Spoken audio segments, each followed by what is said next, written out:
Ready? See, this is live. We're getting set up, and I'm going to record it too. So the live stuff is what she is. All right. What? Are you ready? We're ready. Okay.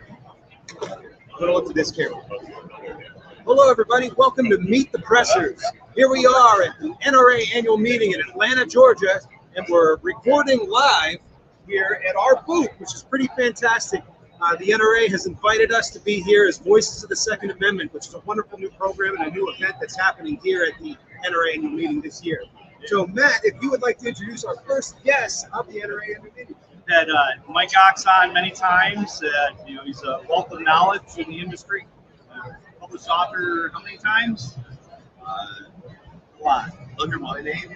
2. Oh, well, a lot of others that he's been a ghostwriter and helped a lot. 6 total. So, Mike, it's always awesome to have you on and talk. This guy is the smartest guy in the room, even the smartest guys in the room. So, if you, under someone else, do you do Dr. Seuss books as well? No, okay. I used to sit in it for the first 10 years. Oh, okay. You don't want to tell us what that is? I can, yeah. It's not a big deal now. David Morris. David Morris. Well, there you go. Urban survival guide. Okay. How come you went by a pseudonym back then? Because my brother was ended up being and they were saying things that he was politically advantageous.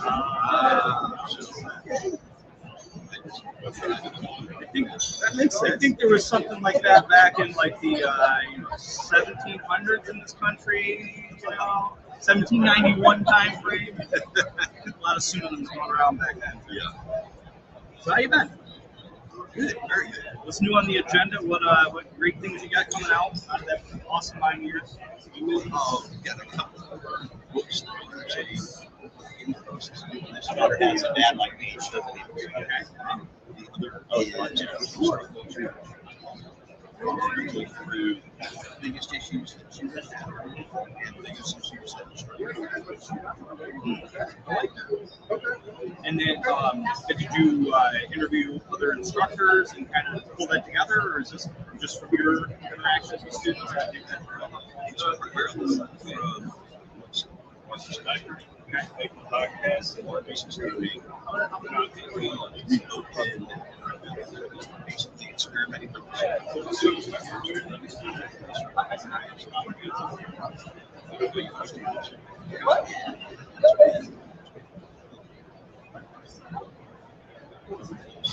The coaching aspect is something that a lot of instructors want.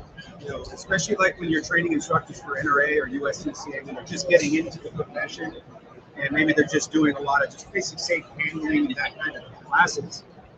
You know, in a lot of those classes too, if they were truly like 5, 6, 7 day instructor development classes, you know, they would be scalable. They wouldn't be able to sign up. So having an opportunity to read a book, do some classes like Sodini, his pistol diagnostic class, having those types of specialized instruction for instructors, the world needs more of it.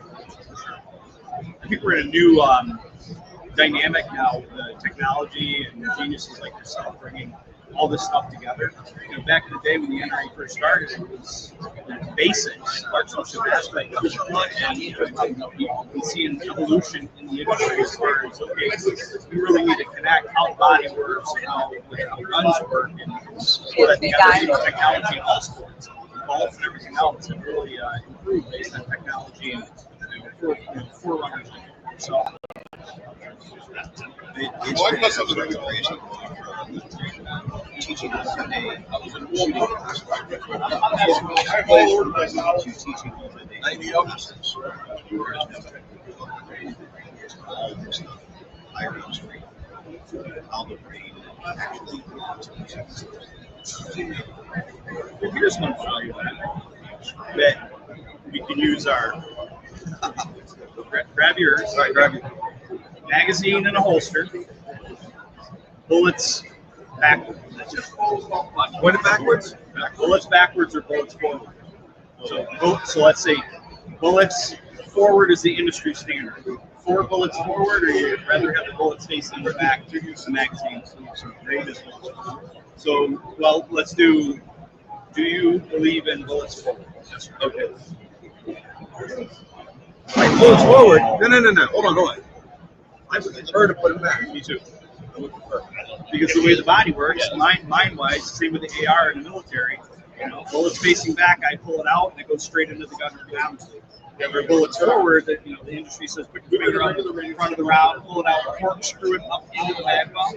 It just seems like this is a very nuanced conversation. When you talk about the efficiency of one over the other, I still believe, even though I would prefer putting the bullets backwards, the difference of efficiency is so infinitesimal that if someone's been doing it forward their whole life, I'm not going to even say anything. Absolutely. If I'm training someone from zero, I do believe that it's slightly more efficient to go with bullets backwards. So they where that comes from, the military, they teach bullets back for your AR max. So I think, when I got into the handguns in the 90s, I was like, nobody taught me. I just said, well, I'm going to do the same. And then I was like,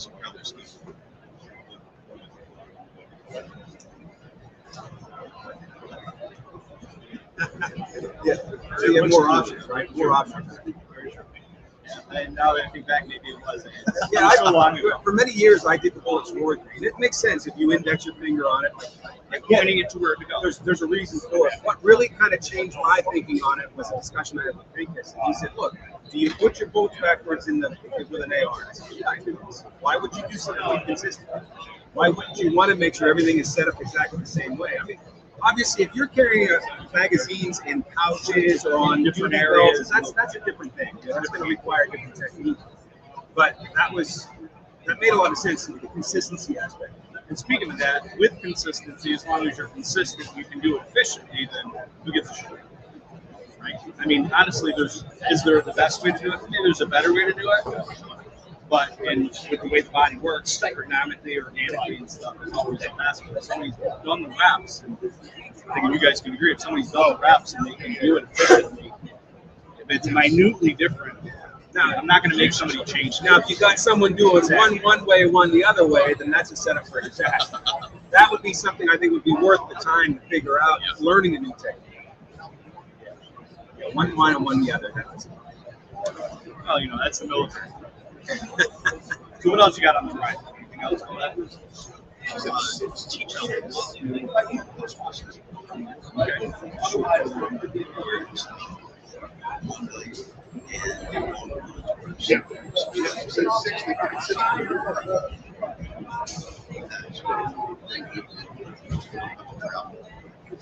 So, are you just doing evening classes, or are these nighttime classes? Like specifically because of it? No, they're easy. Okay, so you're doing more like shorter modules as opposed to big long time classes.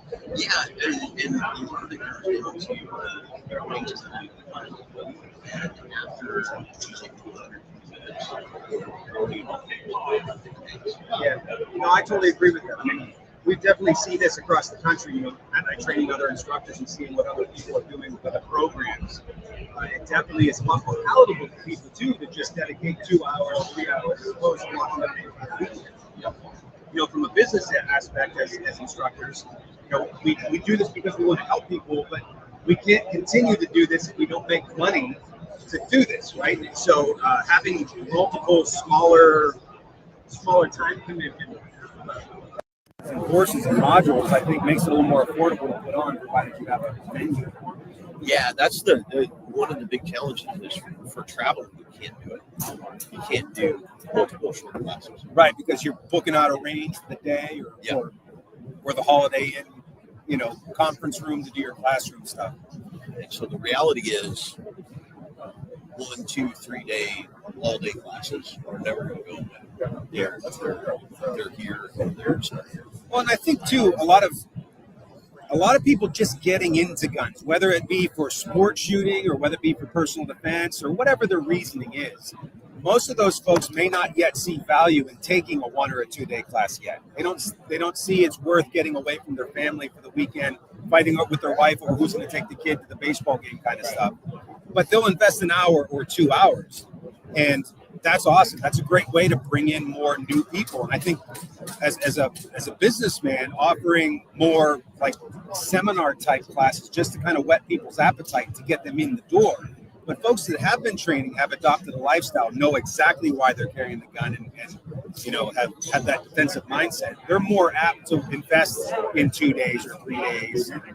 So it's a little bit of a different clientele, unless you're in a state that has mandatory training and have to exercise it right. It's interesting, based on what you just said there. Like, I was teaching a 4-hour class back in the day, and that's what most comments were in upstate New York. It was 4-hour lecture. There really wasn't a lot of hands-on. Maybe 1 to 5 people a month to come back to do private lessons or take those courses or live courses. Out of thousands, I was cranking them through constantly on an annual basis. Then they went to the 18-hour, so I don't have as many students on an annual basis. But the cool thing is that it's 18 hours, so I make more now. But then on top of that, I've got more people coming back for private lessons and other courses because they realize how little they know. And the whole saying is, what you don't know, you don't know. So they're in a class, talk for 18 or 16 hours on lecture on how the gun works, get them up to touch a gun, and I'm like, that's not what I taught you, right? You go from that, right? You go from that education to that training aspect of it. When you put the gun in their hands, they're just like, juggling the gun. I'm like, don't juggle the gun. That's not safe. It just things like that. And they're like, oh yeah, trying to get it from here to here, moving from education to training is just a total different ballgame. Well, I think if you approach it kind of like, and I'm saying this academically because I'm not in that world, but as I understand the martial arts field, folks will begin training and then they kind of work over time. It's not just a one and done thing, right? And people invest their life in this, and they continue to train, and they work for a couple hours every week or every day or whatever the frequency is available to them. So if we can build that relationship with our students and have them continue to come back and train, I think that's a much better learning opportunity. On that, I was watching a documentary, or at least a short video on the MMA fighter, and they were talking about it. He became a black belt in 3 years. Like most people, it takes 10 years to become black belt. So on that mindset of 10 years venue to be able to get your black belt. He did it in 3. So with dedication and determination, people can do it. And we see that with our students when it comes to firearms. But it is a long effort. How long have we been doing guns, right? I've been doing it since I was a kid with my Daisy Red Ryder BB gun. Strangely enough, you have both of your eyes. I do. I didn't see my eye out. Of course, I didn't stick my tongue to a pole either. Yeah, well, that's another story. So the online stuff, are you doing, you have a lot of students in the classes, or are you doing more classes with smaller groups? So you do more 1-to-1 kind of thing, or 1 to 5? It usually ends up being between 20 and 50. Wow. That's awesome. That's great. Yeah, so where's your next class coming up? Yes. Your traveling show. Well, right after this, I go to growing in Grand Junction. I'm teaching 6 classes there. And then the next online class I'm going to do live and remote is vision training for instructors. We're going to do that late May. That's a 6-night class. You've got to send me the information. Okay. Absolutely. If I am able, I would like to attend. Okay. Yeah. Absolutely. Oh, you got the thumbs? Okay. Ready? Mike Ox. Oh, hell yeah. Right. Where can people find you? VisionTraining.com and Red.Mastery.com. VisionTraining.com and Red.Mastery.com. Awesome to have you. Awesome to be here. Thank you very much. Check them out. Give them your business. Always a pleasure. Thank you. Thank you. Stay tuned for our next live coming up here in a minute. And we'll see you guys whenever I post this on YouTube.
We are live again. Okay, sync sticks. How'd you move up? You guys move. Okay, I'll move up too. All right. You good? All set? I'm good. We're all set? You all set? We're going to start with the intro. Yeah, sure. Good. So, yeah. Use that camera. This camera? That camera? This. That camera. That camera. He's got a camera too. Everybody, Matt Mallory and Klint Macro here with Meet the Pressers. We are at the NRA Annual Meetings and Exhibits in awesome, beautiful Atlanta, Georgia. We are at the Voices of the Second Amendment Media Row, a new thing that they just kicked off, and we got our second guest of the show today. And Clint's going to introduce him. And I'm very proud to have this man here. This guy right here, he's someone I've worked with for many years, throughout the years, through USCCA. I think you were in DSF class. First class. It was the first time. Second class, but first time I met you. Okay, cool. Yeah. His name is Phil Bartolacci, and Phil is the regional training manager for the Mid-Atlantic area of the United States of America for the Delta Defense Service Provider for the United States Concealed Carry Association. Absolutely. Yeah, so great to have you on the show, man. Good to see you. It's such an honor. So it's awesome. Tell us the story of Phil. Wow. That was heavy. Yeah. That feels like. So very quickly, I had a martial arts background for decades, ran martial arts studios, reached a point, studios, yes, multiple. Reached a point where, both ways, it went both ways. Reached a point where, the knees and shoulders were a little less cooperative, and I thought, let me do something fun. So I thought, hey, firearms would be an interesting next step up. Just started the training a little bit about 10 years ago, became an instructor about 7.5 or 8 years ago, and one step led to another, ended up coming to work for USCCA and Delta Defense, and it's been awesome. So as Klint mentioned, the regional examiner, I cover a series of states in the East Central region, everything from Michigan down over to Virginia, West Virginia, Kentucky, Ohio. So the airport and I are good friends, as you know, by the time. And I live in Atlanta, so I'm always flying out. So You live in Atlanta? I do. Okay, I don't think I knew that. Native, sort of. Yeah. So when someone says, hey, what does the regional training manager do? Yeah, that's a great question. I wish we knew what we did. So bottom line is the official partners of the USCCA are valued to us, right? They're the ones that help us improve our membership, the reach. They're the ones who allow us to have an extended reach with our training, education programs. So as a regional training manager, I get to work with those partners, and basically two sides of the coin. The first side is, how do we get people to become better instructors, right? Whatever that means, whether it's using USCCA curriculum, which we obviously enjoy and endorse, or if they have their own curriculum or NRA curriculum, whatever it is, as long as it's safe and it's ethical, we'll support them in that growth, right? Help them become better communicators. The second side of it is working with those official partners to help grow their business. So the biggest challenge most instructors have, and the question I always ask people is, before you can teach, what do you have to have? Quite often people answer that question, well, I have to have a room, I have to have insurance, I have to have certifications, right? A litany of things. And I just want to eventually get them to the point where they're recognized before they can teach, they have to have students. Yeah, so, right. Yeah. So that's a big thing, right? So how do we help those partners develop their businesses so they're attractive to more people so they can come in the front door? The second phase of that is once they get in that first class, whatever that might be, how do we get them to stay? So retention is probably the most important part for an instructor. Yep. I mean, so many of the instructors I've worked with over the years, especially in states where there's mandatory training, they just worry about those 8-hour, 6-hour plastic card classes, and they don't ever really get a touch on those same students ever again because they're so focused on those one-day card classes. Yeah, and it's a travesty because most instructors, if you ask them, when people leave your class after that state-mandated training, for example, how confident are you that they could protect themselves and their loved ones that night? And usually instructors are saying, well, they need more training. I'd love for them to come back. And many instructors put the blame on the student. Right. The student feels they have enough, which is true because the state, unfortunately, is telling them all you need is this class. So it's really incumbent upon the instructor to have a tangible conversation about that next step. And I think that's the secret. How do we get the instructors to build a program of growth, a ladder system for training that brings the student from A to B to C, and then make it almost like it's not even an option for them. But that takes courage. We were just talking to Mike Cox just prior to you, and that kind of came up in the conversation as far as trying to get the students to come back. What you don't know, that whole mindset.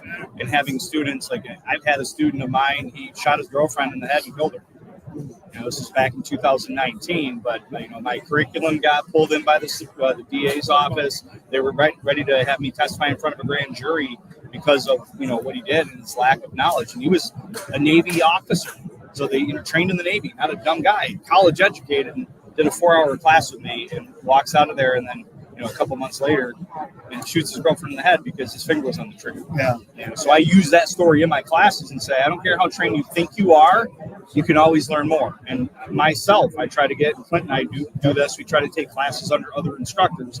I at minimum try to do 100 hours a year. Last year, I think I did almost 500 hours. And then this year, I'm already over 150 hours. Actually, with that story you just told, if I may expand upon that, I use your story when I'm doing instructor development classes. The thing that maybe saved you or helped you to not have to deal with a whole lot of other litigation was the fact that he had documented that person's competency on the day. So even having a one-page, like, write out the safety rules in your own handwriting kind of thing is a really good protection for instructors, because we only have them for the time that we have them. Even if it is multiple sessions over time, we can't have a crystal ball and know what they're going to do. So documentation of competency, at least at the baseline level of safety, is very helpful for us as instructors to mitigate risk. That's a huge thing. And when we talk about the responsibility that instructors have to the student, quite often instructors think about that responsibility purely during those 3 to 5 to 6 hours, whatever it is they have to. So I'm going to give everything to my students at that point. Up to and including, some kind of a verification that they understood at least the safety basics. But then how do we progress them onto that next level of training so that it's not just technical? Okay, they did these things, but it becomes their way of life, right? And you use the kung fu all the time, right? The word kung fu. Kung fu means, but it is appropriate, though, isn't it? It is, and kung fu means the effort of a person. So whatever they learn, do they stop learning or do they continue on learning? Something that when I do academies, law enforcement academies, when I do security guard training, I'll usually end up doing the classroom portion, teaching them to go to the range, and 4 times a year I qualify. So I qualify as a police officer, as a peace officer, LEOSA, and security, armed security. So okay, I got to ask, which one of them gives you a 5-second mulligan to blow the dust bunnies out of the hammer? I say that every time he talks about police training. The hammer, right? Yeah. But to that point, why do I qualify 4 times a year? I only really technically have to qualify as a police officer.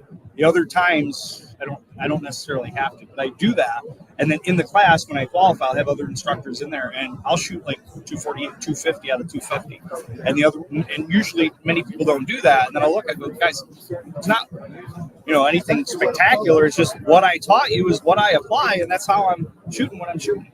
So it comes down, and it's a way because you get rusty, like you said, right? I don't have to blow the dust bunnies out as much because I'm literally blowing them out the muzzle when I shoot the gun 4 times a year versus once a year. That's all required by New York State law for law enforcement. Yeah, I think that's it, right? Like you do have a skill. We always use these terms. Oh, it's a perishable skill as instructors. But do we sometimes prescribe our own medicine to ourselves, right? Do we spend enough time on the range ourselves?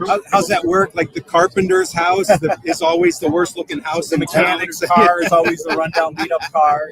Yeah, that's a thing. Yeah, that's totally a thing. So, okay, I'm going to go.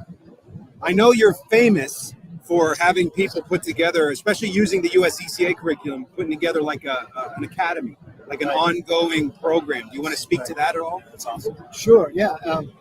So when you think about, again, what do we do? How do we move those students from Class A to Class B? I think there are a couple things that most instructors fall into a trap. They assume that everybody who comes in for that concealed carry license class, for example, is going to carry their gun. Yeah. Therefore, the next class they want to push them into is gun skill, linear development of gun skill, right? Skill development. Sounds perfect and logical. except that statistically, self-reported statistics show that less than 80% of people get a concealed carry license will actually carry that gun within a year. 100% of those people have the gun in their home. So as responsible instructors, shouldn't we be kind of navigating people towards the next class being the one that they're all going to be receptive to, which is gun safety in the home, accessing a home defense plan? Yeah. That could be part of what I would call an academy. So maybe instead of offering the next series of classes and trying to sell them one class at a time, first take Tactical Pistol 1, then take Tactical Pistol 2 and Tactical Pistol 3. And every time you try and sell that class to that group of students, the group who takes it gets smaller and smaller. Well, curate a series of classes for that new gunner that makes sense for their lifestyle, not for our passionate lifestyle. Right. So maybe that first academy is 3 classes. The first one is home defense planning. The second one might be emergency first aid for the family. And the third one might be the legal use of force, whether it be in your home or outside in the public space. Get people to start thinking about stuff. Oh, this is great because this makes sense to me. I'm going to have the gun in my home. I'm not going to carry it on my body, so that advanced skills class of drawing from the holster might not really be part of my plan. So that's a good idea. You know, and there's a lot of instructors out there that are doing it part-time and trying to find a way. I mean, Klint and I are blessed enough to be able to do this full-time, teach around the country, which is amazing. Never thought that would be a thing. And we go through it. Like, I'll put a class up, and you make the joke, I pack them in by the 5s, right?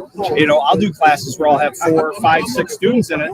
And I think to myself, you know, I could be better using my time on the farm or in our rentals or something else, but I'm training people to be able to defend themselves against dirtbags. That's a righteous calling. Absolutely. Yeah. And there's classes we'll put on the calendar that maybe don't turn out well. And I don't teach them often unless I get a group of people that want them, and then I can get a nice 5, 6, 8 people in the class. Yeah. So you got to and it goes based on geography too.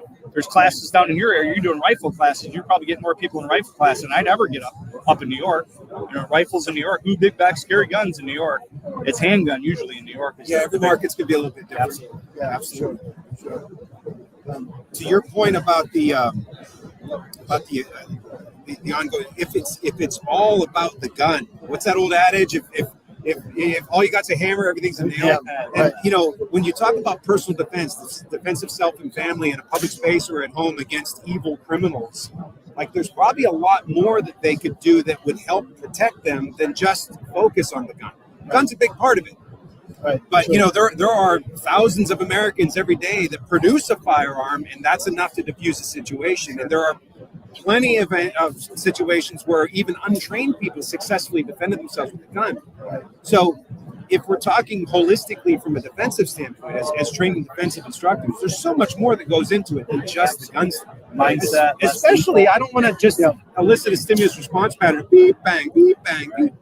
You know, so like target identification and figuring things out and collecting process information. Acquire, identify, isolate the situation, then beat the bang. Yes. So, you know, those are things that you don't typically see in your normal 8-hour just shoot 'em class. Right. Yeah. And, you know, I like to bring instructor candidates through a process. If they're trying to figure out how do I create training that is relevant to a larger audience, I use this, what I call the restaurant scenario. If I've got a few extra minutes, right? It's like, you are the protector of your family, right? Many people are. I'm the protector. But imagine if your wife or your husband or your children are out somewhere in the public space, like a restaurant. You're not there to be their protector. But it happens, right? It does, right? They spend time without you. Right? So, but somebody else in that restaurant is there with the firearm, and they have a license. They're responsible. Somebody comes into that restaurant is behaving in such a way that they may need to be shot. I ask those instructors, what do you want that other gun owner to know and be able to do in your absence, right? And the first thing that happens is I get a board and I put a line down the middle. Let's put hard skills. The hard skills come rolling out. Target acquisition, speed, precision, boom, boom, boom. Then we start listing soft skills. What about potential de-escalation? What about going up to maybe move that person who's troublesome out of that environment? Well, how do we teach that? Right? We all have a way. We all believe it's important, but how do we teach it? So start creating that kind of curriculum as well. What about having the wherewithal to call 911, put your phone on speaker while you do something else? What about looking for escape routes and maybe move people away from it? Emergency first aid. If something happens, do I want somebody who used a gun to be able to put a tourniquet on my family if they fell and broke a leg? So when you start asking instructors, what happens if you're not there? What do you want other people to know? All of a sudden, the light bulbs go off. Maybe my training curriculum shouldn't all be about the trigger points. Yeah. And I say, change your name. Maybe not, you can't legally change it, but change your name from anything that have to do with firearms or tactics or anything else to self-defense. Yeah. Because that's really what we should be teaching. The firearm just plays a part in that. Well, that's why public safety in education. That's why I came up with that. It's interesting because when I came up with the name, I could do other training, and the logo's actually got all different types of training in it. But I predominantly focused on firearms because that's what I was good at, and that's what people wanted. Yeah. And then, that student that did the gun thing all those years ago, right around that same time, I had another student that was going to pull a gun out in a gas station for somebody who was yelling at another employee. And I was like, I just came out. I was like, what would you do if you didn't have a gun? He's like, but I had a gun. Right. I'm like, you're trying to stick a square peg into a round hole. You literally yourself numerous times said, I can't do this. I can't do it. This isn't going to work. This isn't legal. And then you just stood there because you had no other options at your disposal. And that 13 years ago was my journey on the less lethal stuff because of that student. Absolutely. Yeah. So again, that restaurant scenario. What if a non-lethal option is desirable so that nobody has to be shot? And I purposely use that word that somebody comes in who may need to be shot. Yep. Because I want people to start thinking that it's not always that immediate response. Well, now that you brought it up just very briefly, and then we'll start to wrap some stuff up. Sure. You talked about non-lethal. I happen to know that the USCCA is coming out with a new non-lethal program. Do you want to talk about that at all? It is, absolutely. So we've partnered with 4 of the primary manufacturers in the non-lethal space. Sabre, a fantastic company. Burnout. Saber's been one of our sponsors from the beginning. Yes. And I know I actually took a Sabre class review at the USCCA Expo in Pittsburgh. Was that 6 years ago? Yeah. Whenever, that's when I first met you. So long-time connections. So Sabre, Burna, Taser, which is civilian electrical devices, and ASP, commonly known for their baton for police work, but they have a pepper spray option. Yep, there it is, the ASP Defender, which is a different delivery mechanism from the Sabre. So you might want to learn about both because both of them might have the benefits and so on. So that is a new certification for instructors that we're releasing sometime in mid-May. Probably start rolling out for June or July classes for USCCA instructors or anybody. They don't have to be a USCCA instructor to go through that certification. Cool. So any USCCA instructors or partners out there want to learn more, like you'll hear from the regional training managers. Absolutely. Yep, on a regular basis. Sure. So the last day, you're here with the USCCA at the booth. I am. And I just want to say, this is just as important to your defensive strategy and infrastructure as the holster, as the ammo and the gun. I know Matt was a member until the whole thing in New York happened where they couldn't sell memberships there. But I've been a member since 2013, and I highly, highly recommend becoming a member, having that peace of mind that someone has your back legally and financially at the end. If we are left with no other choice but to press trigger, that's the beginning of our fight. Right? Because there's so much that happens after that most people don't consider or plan for. So the USCCA membership is a must. Yeah. And on that note too, as far as like legal costs, wrap it up with this. I know in the SODS class we're talking about what it costs to be able to defend yourself. What numbers you guys had that you can remember or pull out of your head? I'm thinking at least $5,000 if it's $5,000 to $10,000 for a retainer for an attorney just to look at the case. Well, just to look at it. But it depends on where you are in the market. I know, like the shit hot attorney in Pennsylvania. You're looking. There's 2 of them that I typically would recommend, and they're anywhere from $250,000 to $300,000 retainer. And we had George Zimmerman on here. He spent $3 million in his defense. Now, granted, that was huge, but what's to say that your dynamic critical incident couldn't turn into something as big as that? You can't pick who's going to attack. We should expect that the DA is going to throw the absolute ever-loving book at us. We should expect they're going to be as creative and throw in the kitchen sink, and we should expect it's going to cost us $1 gazillion. Yeah. And if we can plan for that, then we're going to be in better shape if it's anything less. Or better yet, not at all. John Farn, stupid places, stupid people, stupid times, stupid things here. No way! And John Farnham literally is walking by our booth as I use his analogy. Hey, John. How you doing, good to see you, sir. See all you guys. Hey, John, how you doing? just recording a live show. So say hi to everybody, John. Oh yeah, hi everybody. Just said your stupid places, stupid people, stupid times, stupid things. And what did I tell you that we had? Or your life could become stupid, right? Yeah, I added that. Which I stole from you. Hey, that's fine. You know, Matt Mallory, give me credit. What do you see that's interesting? I don't know yet. I haven't gotten around. Oh, We've all right. been doing the interviews and Seeing a number of things. Cool. The flagship gun for most pistol companies is still the Glock-like polymer frame striker fired. There's a few of them coming out with that. What's that? There's a few companies coming out Yeah, with that, they're right? all the same. From the user standpoint, they're all the same. Yep. Good marketing for them. But Okay. Yeah. we have all the way from like the FN 509, wonderful gun for if you have $800 to spend on a gun, Cool. and to the CZP 10C, which is half that price, and it runs fine. Are you going to be here Sunday? No, I have to leave Sunday. I'll be here. Say we could get you on the show, get another interview with you. Well, I would love to, but I'm afraid I will be here tomorrow. Okay. Maybe we catch you on the floor when we're not teaching or recording. And little car. Okay. You know, they sell lots of guns. Yep. You got to hand it to Justin Moon. You know, he made that company out of nothing, and now he's a gazillionaire. That's it. Little Kel-Tec down in Florida. Mm-hmm. You know, the old man is finally retiring, and his kid is taking over. Okay. They, you know, I own a couple of them, but they're fine. You know, I have a lot of students that don't have $1,000 spent on guns. Yeah, that's. They think it work. Can I buy a good gun for $400? Look at that CZP 10C. I'm sure it's made by slave labor and some, you know, at least they're employed, right? I don't care. You did not hear him say that. It runs fine. It's a good gun to carry around, and God bless him for doing it. Well, here, stand there a second. Let me get you in there. Get everything to yourself here. There we go. Thanks for stopping by, Yeah. man. We Anytime. greatly appreciate it. Hopefully, you catch you on the floor. We can do a Short little interview. I'm happy to, run my mouth. I'm controversial, so I guess it can't get any worse. Thank you, sir. But, good to see you. Good to see you. Stay safe. Well, Look at that's that. How that's the fitting is NRA that? annual meeting, man. We You're called here the home talking, now. and Oh, all my of a sudden, goodness. like, Yeah. a legend I just- literally said his whole statement there. I He thought said- you said that. Yeah, I I thought so Honestly, too. I didn't see him. It just kind of came out of the mist when you said it. Crazy. Well, Yeah. that's I wish awesome. he'd do that in the classes. Well, Phil, how can people get in touch with you and like learn more about what's going on, or maybe even become a partner with the USCCA? Sure.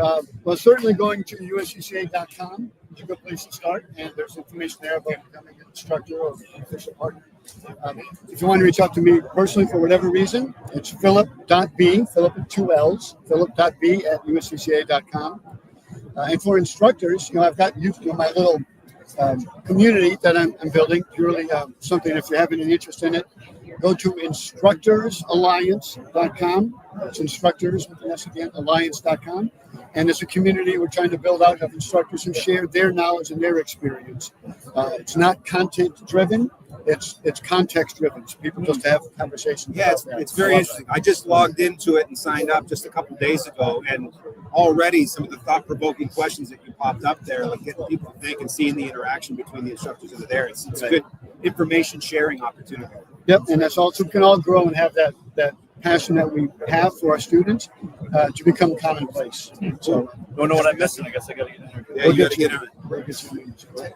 Well, thanks everybody for watching and enduring the interruption. That's what happens at NRA annual meeting, and who better to be interrupted by than John Farn? How about it?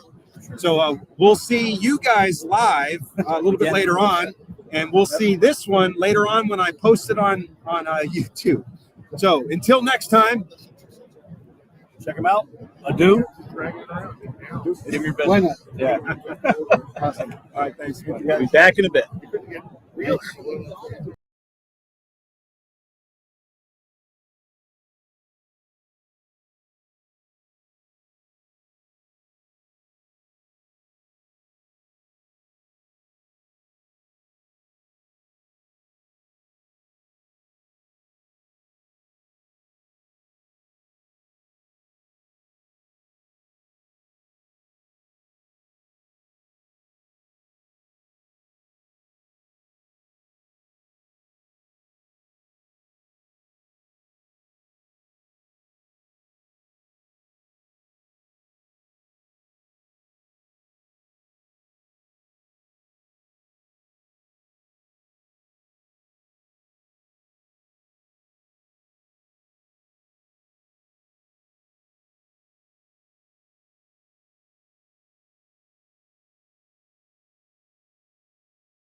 All right, here we go. And sync pop. Action. Is that how that works? What's going on, guys? Thanks for having me. All right, let's officially start it for the recorded version of it. Okay. Hello, everybody, and welcome to Meet the Pressers. Meet the Pressers is at the, what is this? NRA Annual Meetings and What town Exhibits am I in? in Atlanta, Georgia, and we are at the Voices of the Second Amendment Media Row, brand new thing the NRA's kicked off this year. It's a good thing this isn't live. Oh, well, hey, it is kind of. We're doing a live stream here through Facebook as well. But Matt always has my back. Yeah, that's how good. Yeah, perfect. Yeah, well, welcome, man. Thanks, appreciate it. Thanks guys for having me. Yeah, so we have our giveaway that we kicked off in January back at SHOT Show, and McLean Corp is part of it now. You got our cool McLean stuff, Sling. Neil. McLean Sling. So yeah, I'll talk about the sling real quick, talk about the company. So developed the sling based off of necessity. What it is it's a single point sling, but it has a built-in retention system. So we're not allowed to do the gun thing, so we have to slip it on and we'll make the 10. Invisible gun. Single point slings attached to a single point. Benefits of the single point is when you are in a single point, you got maximum mobility of the rifle. Easily able to switch shoulders, getting over countertops, all that kind of stuff. A lot more mobility. The big problem with single points, why a lot of people don't like them, is when your hands free. The gun's got too much mobility, it's smacking the neck, smacking the knees. Yep. So a lot of people prefer 2 points because of that reason. Well, what we have is a built-in retention system into a single point. So attach a single point, all you got to do is clip this in somewhere up in the front.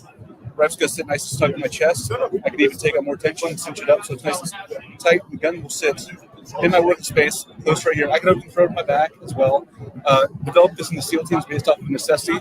Another SEAL that also developed something very similar. I didn't quite like the way it worked, so I developed mine a little bit differently. And what it is, it's snug here, so whenever I get aboard a ship, or whenever I'm doing something I need hands-free, I can pull the rifle around to the front, rifle sitting here, and I just quickly forward and backwards, releases the gun, and I'm instantly into a single point. So I go from retained to getting my gun out when I need it, just like that. So, yeah, it's pretty awesome. So you mentioned SEAL team. So we didn't really give a background on Neil. So do you want to give like the one page? Yeah, we'll give a small background. So I did 11 years in the SEAL teams, deployed to South America, Somalia, Europe, did a few deployments here and there. Developed this based off of necessity, working with teams, and after I built mine, a couple other guys were like, "Hey, can I get one of those?" And that's why I had to make a couple more. And By hand. by hand, yeah, the first ones looked awful, But they were functional. They did. It was functional. They worked great. And after I made a few more, people were like, "Why aren't you bringing this to the market?" And I was like, "I'm not really." The idea wasn't to bring it to market. I just wanted something that worked. Yeah, for sure. Then all Was it a necessity breeds invention? kind of, yes. So then Uncle Pete got involved. So Pete saw it. And was like, "Hey, is that patented?" I was like, "I don't think it's patentable." And he looked into it and threw down the money and got it patented and helped me essentially bring this thing to the market. And yeah, we've been doing it ever since essentially 2015 is when we first started, so about 10 years. Yeah. You guys came on back before COVID, just before COVID.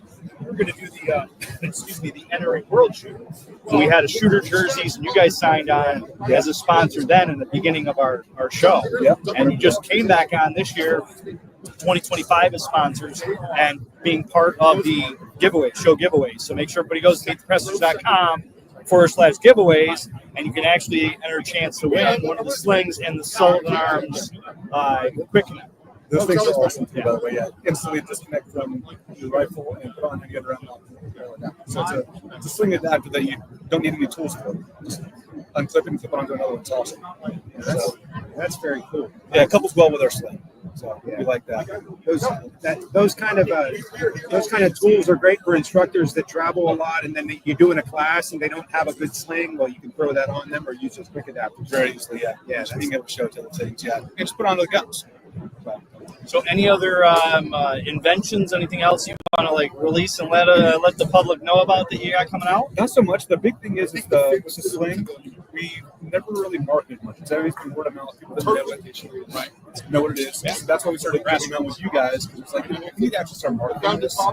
And no doesn't exist. If you saw this thing sitting on a shelf at a gun store, you'd walk right past it. You'd have no idea what it actually does. So yeah, we need to start getting out there and pushing it harder on the marketing side. So that's what we're here doing. We can help with that too. Oh yeah, you guys have been awesome. So I'm glad we're back with you guys, working with you again. 2025. Greatly appreciate it. No, thank you guys. So what's new with you guys? Well, we got 6 courses we're teaching over the next 3 days. We're doing 15 interviews here on Voices of the Second Amendment, which is awesome. We got accepted. How many was it? You remember how many they said it was total? As far as 10 or 15, something like that. other broadcasters, Yeah. broadcasters, 15 or 20. different. Well, they're total between all these booths. Oh, okay. They're rotating out. I think it's about 20 different podcasters, influencers, whatever. And we got accepted, which is like awesome. Tremendous honor to be part of the introductory kind of radio row that they're doing here. Okay. Wasn't even sure they were doing that, so that's awesome. Yeah.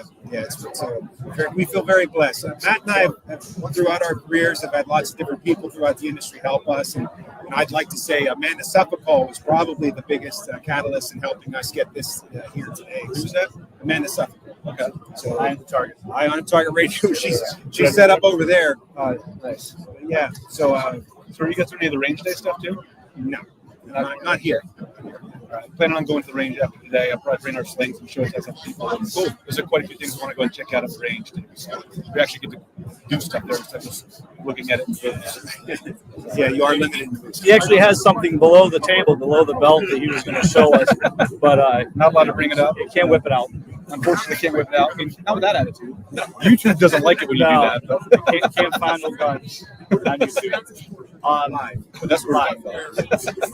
So the shooting courts, when is that? I didn't even know about that. So yeah, they've got ranges going on that are off-site pretty much all day, but they go until about 8 o'clock. So that way, when the show's over, I'm gonna race over there and get with some of the other guys, show our products, see some of the other products, and that kind of thing. So we have to look into that. Do we have anything booked tonight? Tomorrow night we got a party tonight. Tonight I might be putting ice on my sciatica. Acting up. Get out there and just fire full auto from the hip. Yeah. That'll loosen it It's up. like getting Get a massage, man. That's it. That's Yeah, it. now you're on to something. I'm trying. A whole new business venture. Awesome. Well, we're glad we can help out, get the word out, and check them out. How can people find out more about your company? And I mean, it's pretty easy. Literally look up the McLean sling on Google. They're going to be the first things that pop up. But yeah, you have to type in McLean.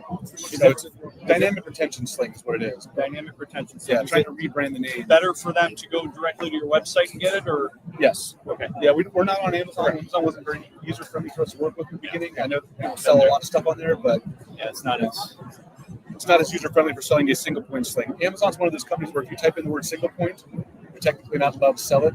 And we kind of got banned from there. So yeah, we stopped even trying. So yeah, direct to our website. You need to get some female astronauts.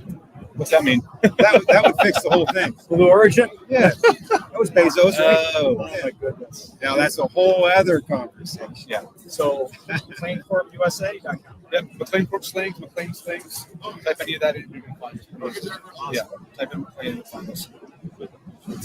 Check them out. Give me your business. Thanks, gentlemen. Sweet. We'll be back in a little bit with another interview. Ciao.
All right, sync pop.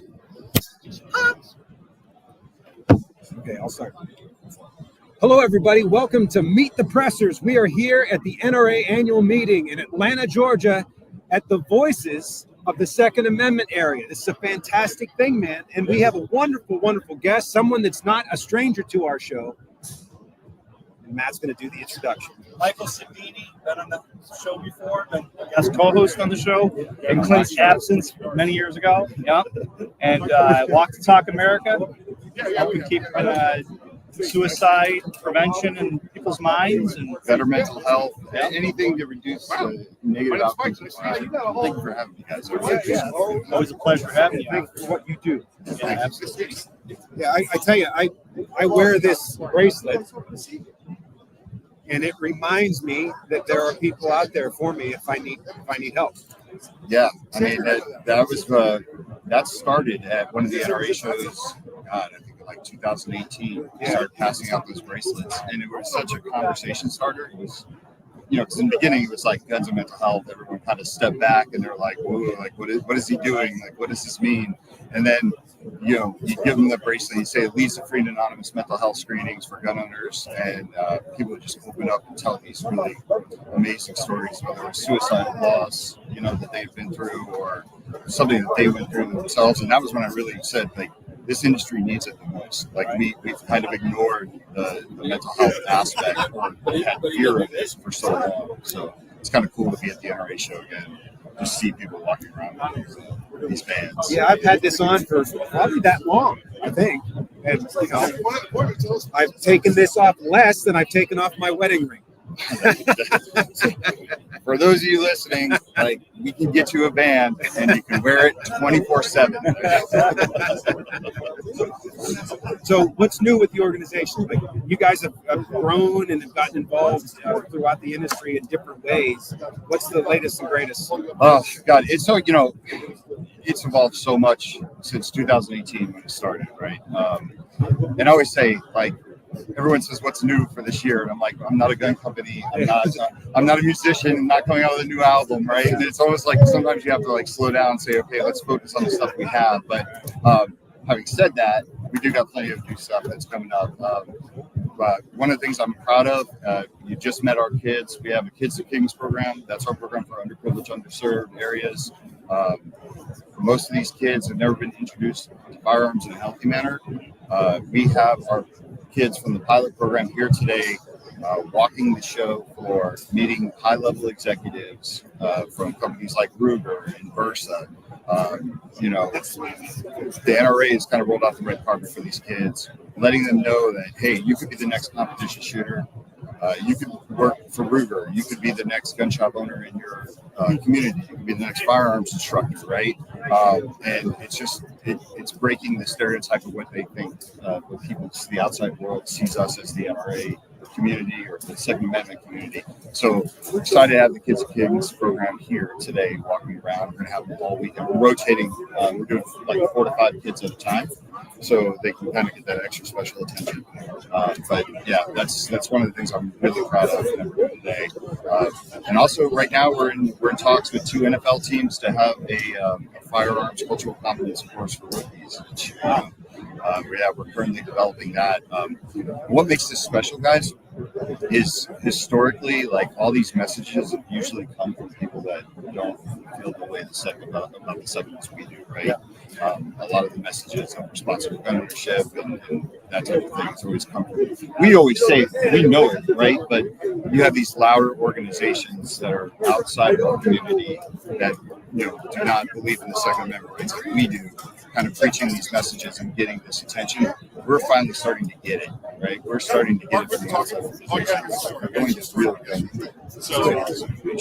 Yeah, the narrative was hijacked by the anti-gun establishment for so long. Right. Yeah, so it's just exciting to, here we are in year number 6. It's flying by, but just to watch the growth of this. And just to see that we have a place like gun owners now. We don't, we know that guns and mental health aren't mutually exclusive. They can go together. We can have mental health plans for firearms ownership. We can have mental health clinicians that we can go to that have cultural competence in our, in our world. What's important to us and understand us. Every year, I think we're getting better at it as the community and the industry, and eventually I see us as kind of the leaders in this space. When you look at the alcohol industry and what they did with DUIs, I want us, this whole community wanted to be like the case study. Like, look what the firearms industry did to start pushing back and solving some of these issues that happen with firearms. We all know it's a tool, right? It can be a tool. It's a great tool, right? It can be a deadly tool. We all know that suicide is the #1 issue when it comes to firearms ownership, and it's nice to see manufacturers like Ruger, Arms Corp, High Point tackling it head on and not saying it's somebody else's problem, or how do we solve it with somebody else's. Well, years ago, even when I was first introduced to your organization, like the whole idea of mental health and maintenance with that was something that just no one really wanted to talk about, especially in this industry, which was kind of the point of why you came out. But I think as society is seeing more and more that, hey, it's okay to get treatment. It's okay to talk about things. It's okay to find that clinician that can help you through that hard time, whatever that may be. And for gun owners to not have to hesitate and worry about someone taking away their rights by seeking out help, I think is pretty important. Yeah, I think we've always been misunderstood, right? Like, you think of all the stereotypes that are bestowed upon us, right? Like, we don't care, all we want to do is harm people. Like, when something happens where it's like, well, it's a mental health issue, we never really knew how to fit into that conversation. Now that we're starting to come with our own solutions, many of them more effective than any solution to a mental health organization or suicide prevention organization moving forward for gun owners. It really gives us an opportunity to have a spot at that table and literally and actually almost help the mental health community understand us and understand that there's these really innovative ways that we can reach gun owners to keep them healthy. Like, we don't, at our core, we're a suicide prevention, someone calls it a suicide prevention program, but we don't even want people to even get near there. We want to keep gun owners mentally healthy, get upstream to prevent the unpredictable, and cast such a wide net that gun owners are thinking about their mental health from day one, so they never get to that crisis stage. Yeah, it's kind of like with what we do as defensive instructors. Yeah, we teach people how to use that tool to defend themselves, but we give them a whole lot of other tools that they are less likely to need to use that. Yeah, you stay on top of it, and then you catch things at stage 1, stage 2. You're not catching them at stage 4. That's not done. But it's just, I'm so proud of where the industry is going with this. Like I said, in the beginning, it was so difficult. You know what I mean? It was just so hard, and now it's like we've kind of established ourselves as the go-to organization of, like, when there's a mental health issue, people want to talk about things, fighting against red flag laws, right? Like, making people from outside our community understand why red flag laws are detrimental to people's health, because people are afraid to get help because they don't want to lose their rights. So on that note, real quick, this obviously it's a big thing in the news, a big thing with politicians. Thought process on ERPO, risk protection orders, aka red flag laws, in that sense. Personally, me, and I'm assuming you guys agree with it, it's not giving somebody their due process. It's not giving somebody their right to face their accusers. It's not giving them the right to face a jury of their peers, because it's usually one politician, like a judge, who's dictating that go take that person's gun. And being a law enforcement officer and seeing it on that side of it, there's already laws in place that we can use if somebody's a detriment to society, right? 941 of them, mental health, if they need to go to the hospital and be mentally checked out, or 945, as we call it in New York, bring them in by a doctor's prescription.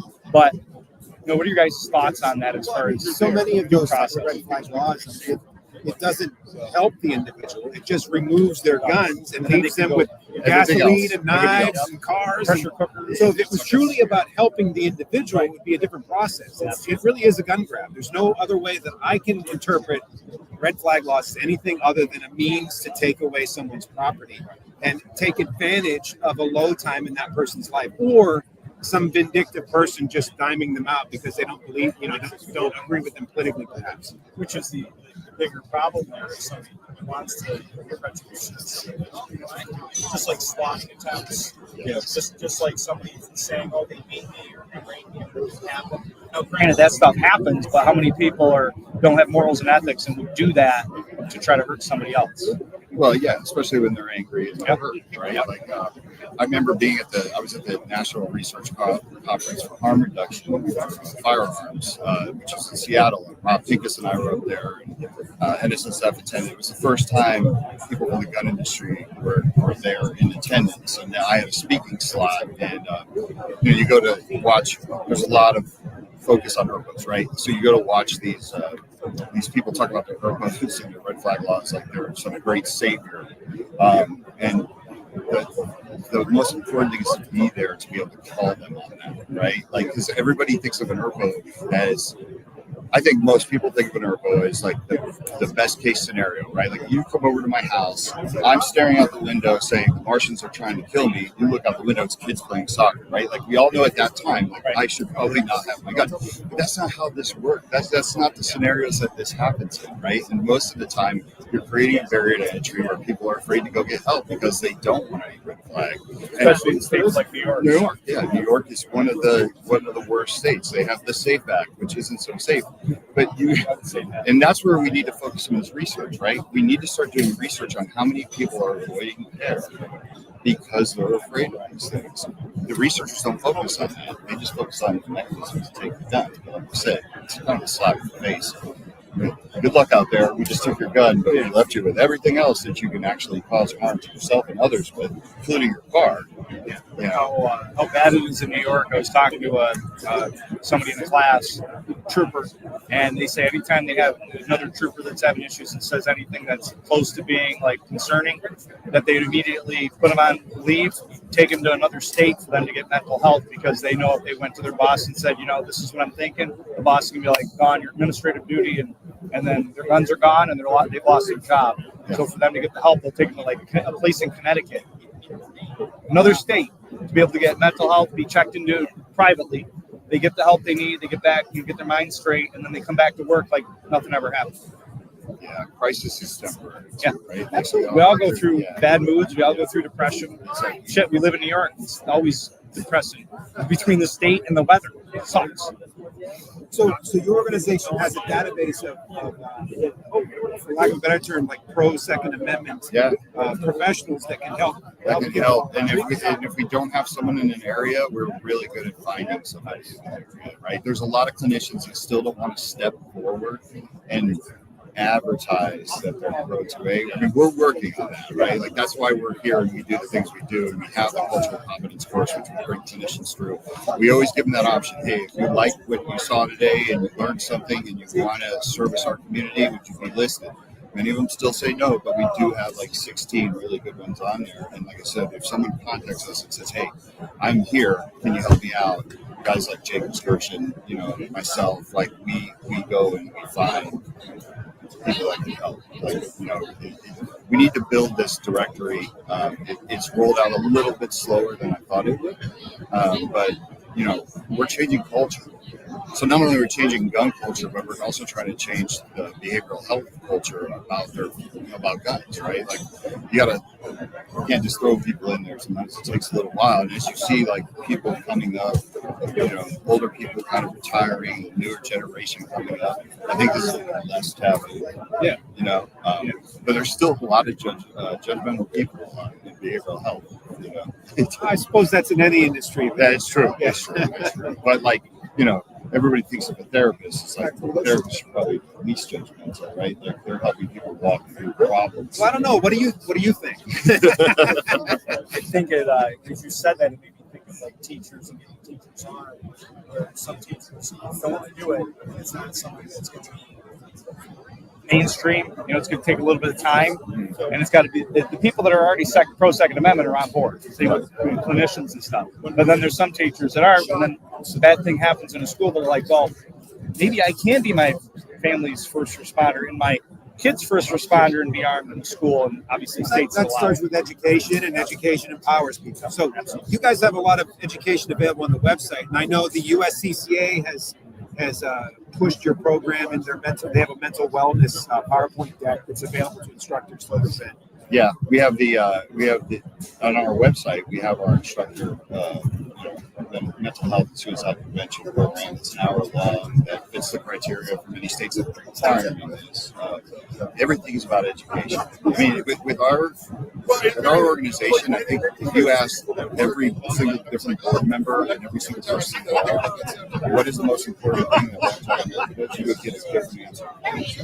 Yeah, it's, sometimes I think my advocacy work outside of the gun community is more important than something I'm doing inside, just because being able to kind of create those words that people have historically said, oh, it's crazy,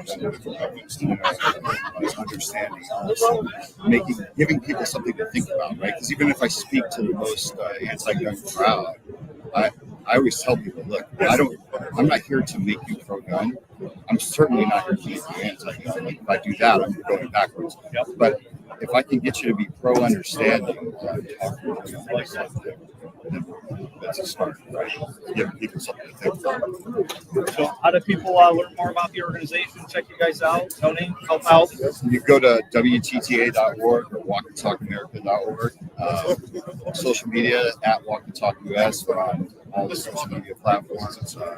If you have any questions, please feel free to contact us. We communicate, right? And it's something that I want your listeners to. You can be proud of this organization, right? Like this is ours. We as the gun community have this. This is ours, and we do great work. And a lot of times we felt like we couldn't be part of these conversations, or we couldn't sit down with people in mental health. But now we can say, well, this is what the gun industry is now doing to tackle these things. Because the expectation level, I know I'm on the soapbox here, but the expectation level of gun people in the outside world is absolutely down here. Like, they think when I'm speaking to them that I'm just going to eventually default to private from the cold dead hands, Second Amendment. And I could do that because we have a Second Amendment, but this is not what this is about. This is about finally letting people know the gun industry is doing more than the rest of the country when it comes to tackling these issues. So I appreciate you guys giving me the platform. Yeah, no, I mean, and those of you who have taken the 18-hour class from me or Utah class, and both of those classes, thousands and thousands of students over the years, Walk and Talk America, WTTA.org is the organization. I mentioned this guy's name, so you've probably heard me say his name in some of my classes because they're doing good shit. I appreciate that. Thank you. It's awesome having you on again. Check him out. Support him any way you can. Appreciate you. All right, we'll be back soon.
Sync pop. We're back. All right, all set? There you go. Hello, everybody. This is Klint Macro. Run live.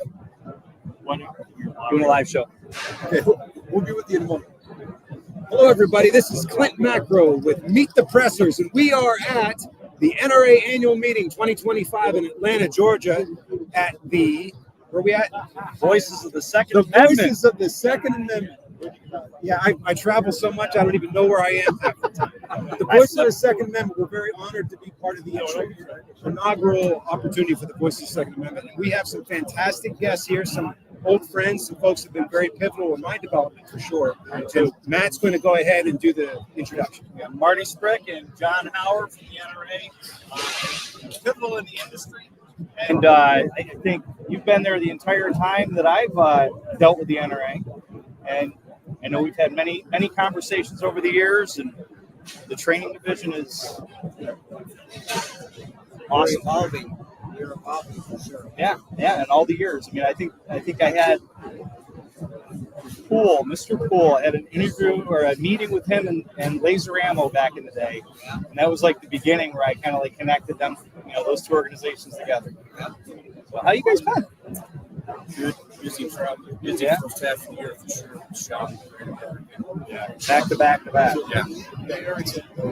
We're very excited about. We've got new leadership. Things are looking really good. There's all kinds of changes. It's just phenomenal. Our new executive director, Josh Sodini, is unbelievable. I think he's the best thing that's happened to us in a long time. He's a big-time shooter. So he supports us. He's letting us hire some new people. I just hired a new curriculum coordinator. Got big plans for him. He's been a training counselor. He's been one of our adjuncts working with us doing our workshops for the last couple of years. Yeah, before we hired him, he helped us with 7 classes. Awesome. He is our last year's winner of the Charles H. Mitchell Outstanding Art Trainer of Distinction Award. We got a new guy right there, Ed. He's a little bit behind. I asked him to come here and be here with us. We just brought him on board, stole him from recruiting out of membership. He is a very high school shooter. So he is the guy behind our symposium. So the new shooter symposium that we're inaugural trainer symposium, right there. Nice. So it stemmed as a little idea in a meeting like in November. Wow. We had one meeting in shop with a couple people, and then he's just put it together. We've given him he's probably upset that we haven't been more involved with him, but he's been doing such a good job. And I said, No reason to as long, micromanage. It's awesome. yeah, as long as it makes me look good, I'm happy. So Yeah, isn't that how it's I'm not supposed to going be? to bother him. Yeah. Wish there was a way to introduce him. Yeah, come on back. Come on around. Stick your head between them. All right. And so You squeeze in there. You're young, so you can kneel down. It's not gonna hurt you. Yeah, I'm all good here. Yeah. Marty's like, I can't do No that. kneeling. Now it's a party, right? No, he could just about outshoot Marty if not. well, when he's got a staccato, he can outshoot. Then when I hand him Staccatos, they shoot themselves, right? They're when like, I hand him my stock You block, rack the slide like this because it's so highly. it just hits the bullseye on its own. Actually, Ed, why don't you sneak this way a little bit so we can see on that camera? There you go.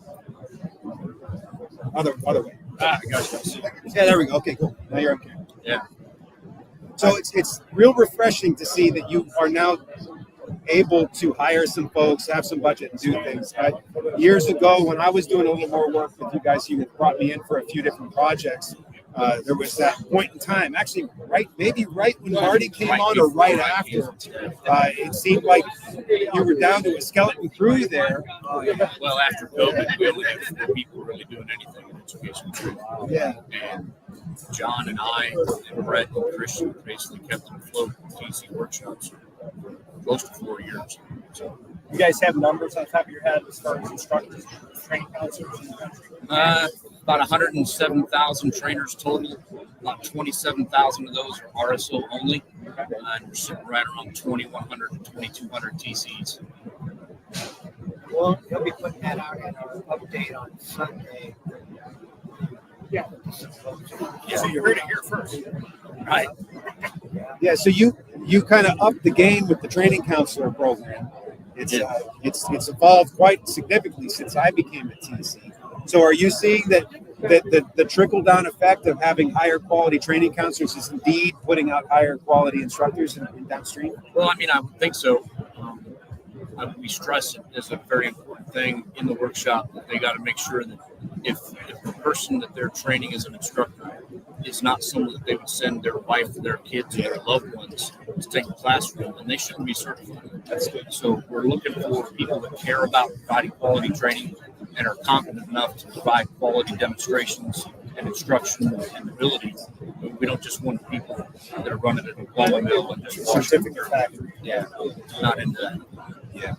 Yeah, so one of the things we sent out a survey recently, and a lot of the answers that came back said we need to improve our quality and with our instructors and things like that. But we feel like the foundation's there, the quality's there, but our TCs that are presenting it, we need to get them all up to speed and making sure, like I know your reputation is one of the guys, even with your other training efforts, you make people shoot and demonstrate whether it's a requirement or not.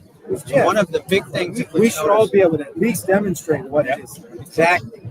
Our program's the same. We have those standards. We just need all of our people to enforce them, and then we wouldn't get all those comments like that. And one of the things we've been discovering in our workshops is a lot of the people that aren't able to make it, it's a marksmanship thing. I've only had to reject 2 or 3 people based upon presentation skills, personality, things like that. It's very marksmanship. When I first came on staff, it was still only a 3.5-day class. And they were only shooting 108 rounds, 2 times across the level 4 ball with 2 repetitions of defensive pistol ball. I had one class of 14 people, 9 of them failed the level 4 ball. 9 out of 14. And this is a ball that every pistol instructor in the country has already shot before. So that's exactly what we're talking about. It's the trickle down, So our TCs are doing their job right, enforcing our standards, then we wouldn't get those comments. Yeah, the NRA Basic Pistol is a fantastic class, especially if you want people to learn about all the different action types and be able to get pretty decent sized groups and be able to handle gun safety. I mean, it doesn't matter what the training is, the safety standard is always the same, and that's something that needs to always be enforced and emphasized. But when it comes to the performance aspect of it, different classes are for different reasons. But the NRA Basic Pistol is what I've always said is a fantastic course, provided people are teaching it the way it was designed to be taught. Yeah, all of our courses. I mean, if it's done the way it's designed, even our personal protection outside the home membership, that's a great course. It has a great instructor teaching. You know what I mean? Yeah. So, the standards are there. We just need our folks. It's only as good as the person that's presenting. To that point, when I do my New York classes, and I actually, more so even the law enforcement security art classes and whatnot, teaching them some of that basic that I learned from the NRA back in the day, and then going out in the range and demoing 50-yard shot at a steel target that big and hitting it ding, and they're like, "You did that with iron sights?" I'm like, "Yeah." It's not rocket science. It's just applying the basics that the NRA teaches into what I'm doing. You can do the same thing if everything I taught you actually do it and apply it. Right. And they're amazed at it. I'm like, it's just doing what you're taught to do, applying it when you need to apply it. We've had some people question, why do you only focus on pistol in the TC workshop? Well, there's a number of reasons. One, pistol marksmanship translates directly to rifle marksmanship. If you can shoot a pistol, you can shoot a rifle. But I've seen a lot of people in competitive shooting in the military when I was in Marine Corps. They were great with a rifle. They were terrible with a pistol. So, and all the coaching techniques, they translate directly over to rifle. Shotgun, that's magic and love with heavy metals. I got nothing for you. That's going to be your next album title. Yeah, that's the joke I tell in every workshop. One class actually went and bought me a Harry Potter magic wand. Wow, brought it back. Hasn't helped my shotgun shooting at all. Yeah, I would invite you guys to come back to a workshop, come back and audit it and see the improvements that have been made to it. I would say it's almost night and day. A lot of classroom stuff is similar, but I mean, Marty created these drills and coaching techniques that you spend a whole day and a half on the range. It's an actual you have to pass the shoot qualification. It's not a hard qualification. It's the pistol to actually pass. But I mean, even those that don't, they're going to leave a much better instructor. There's so much tools for your toolbox. You're going to leave that workshop with now. So you guys already are TCs. You have great reputations in the field. We never hesitate to send people your way. So I wish you guys would just come and. I mean, we're not. Yeah, every current TC's got a free slot for any audit anytime you want to come down. We just want you to participate with all of the range exercises so you can see and experience and get a feel for what we're doing and what we're focusing on now. There'd be no expectation to be making any presentations, but we always welcome any audit that help do the evals and like weigh in and do peer-to-peer corrections like any instructor training course that we do. And it's a valuable tool to help the new onboarding TCs grow. We just put Ed through the workshop last month. He was top gun naturally in the shop very well. But he'd already audited 3 classes, so I couldn't give him an honor grad on the testing and stuff on staff. He did very well, and we're looking forward to getting some more work out of him. And Rich Clement, as we said, he's been a TC almost 5 years now, 4 years. I think he qualified in 21, and he audited a couple of classes, and then he's like, hey, I'm willing to help. So I'm like, okay, here's this lesson, do your prep and be ready to go. And he was off to the races. So we're really happy to have him on staff. Yeah, well, Flint and I are always looking to do other classes. We've had this out of what's the time givings, training all around the country with each other. Yeah, Marty's actually invited me a couple times, and just the cards, I think it's just the scheduling cards have never kind of fell the right way on it. We need to get a coordinated schedule together. Yeah, we really should do that. Yeah. Just so you know, Marty does talk about you every one of our workshops. Oh, I hope it's in a positive way. Oh, it is. It's not. I know this guy. No, Pennsylvania. he took I referenced and at that time, I don't remember what the current policy is, but there was no requirement to shoot. And you're like, everybody in this class, you're going to demonstrate competent gun handling, or you're not getting certified. And that's one of the things that always stuck with me is that if we're training someone to be an instructor, they have to be able to demonstrate that they can handle the gun.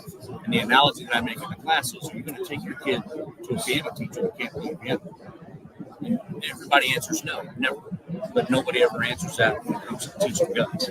Yeah, I do believe every instructor should have the capability to demonstrate everything it is they teach. Unless like they're missing arms or something. I actually had an amputee that I certified as a rifle instructor, but he was able to get in the position the best way that he could, and he could shoot like no one's business. Was he able to present or demo a by the book prone position? No. But that's kind of the exception there. But he still was able to demonstrate much of what we were teaching. Right. And ultimately, the thing is, Second Amendment, teach about protecting the family, first responders. So how can we not certify them for safe? It's a safe, confident, safe, ethical, and contextually appropriate. Yeah. Yeah. So, you guys know, I mean, we have 2 open positions in ENT right now. What? I mean, we do. So, that's good to know. It's good to know. Yeah, and brought a new guy in, so we're able to hire again, so we're building up. So, just so you know. So I heard in an email thread that you're doing some new expansions or some new evolutions of the American Rifle Challenge. Is that? Yeah, that's competitions. It's got that. Competitions. Yeah, didn't they do it last week? Correct me if I'm wrong. Wasn't that originally going to be carbine for home defense? It was national defense. Yeah. And they played with it a few times. It's actually created by a guy in Iowa. So he's not with us now, but yeah, they created it. It's just kind of evolved. But Ed and I have been through 2 of the law enforcement instructor courses now. We took handgun, shotgun in Pennsylvania last October, And then in March, we went down to the patrol rifle in Virginia, and we're going to work on building a curriculum for a practical rifle course and a defensive shotgun course. Good. And I'm going to be sending them to a red dot reflex sight class soon, instructor class. They've been our curriculum guy for sure. And we want to add that to the curriculum. Yeah, I mean, red dots are. I mean, They're everywhere. this young man actually got me to convert. No, It's a game changer. Did you have to get a special mount to put it on your cap and ball that you carry? No, I tried to put it on my 686, but, So, but I did. It's a game changer. Totally improved my marksmanship, everything quicker. Yeah. I mean, I'm sold. Yeah, I really needed her. I find people from 0 with a dot on there within a couple hours, they're shooting better than most of us did in a couple of years. Yeah. The thing with him, people never know how to shoot with iron sight. Oh, no kidding. When I turned 21, the RMR was already the gold standard for MRDS, and so I immediately bought a rolling special as a 21-year-old. I know how to shoot irons, but I'm lucky I never had to transition and learn from going from irons to red dots. So the question is, do you know what an atlas is? Yes, I do know what an atlas is. Okay. It's very expensive 2011. Meant a math. I bet. Anyway, it was on paper. Yeah. So, how can people check out, get more involved, etc.? What's the best way to find out more about what you guys are doing? Got the forum. We got the forum, but unfortunately, it's only open to instructors. We need to do a little bit better job of getting stuff out there that's available to the general public. We're working on rewriting the course descriptions that are found on the public-facing site, making sure they're all intentionally correct. We've found a couple of errors we've got to work on. But there's several Facebook pages out there that instructors have put together. Maybe we got to resurrect the old NRA trainers blog or something like that. Get a more presence online for the general public. Especially those people that don't want to be on Facebook. Right. Yeah, but we're an open book. I mean, just reach out to us too if you want. Shoot us an email, NRA instructors at NRA.org. And we have people that glance back constantly. If any of us are not there, we'll have somebody who can answer. The forum will really, I think the forum has helped us Awesome. Well, we thank you guys for your time and coming on the show. Oh, it's a pleasure, man. We love you guys. It's great to meet you, sir. Likewise. Yes, yes, very much. Hey, check them out. Give your business. We'll be back tomorrow. And we'll see you when I edit it.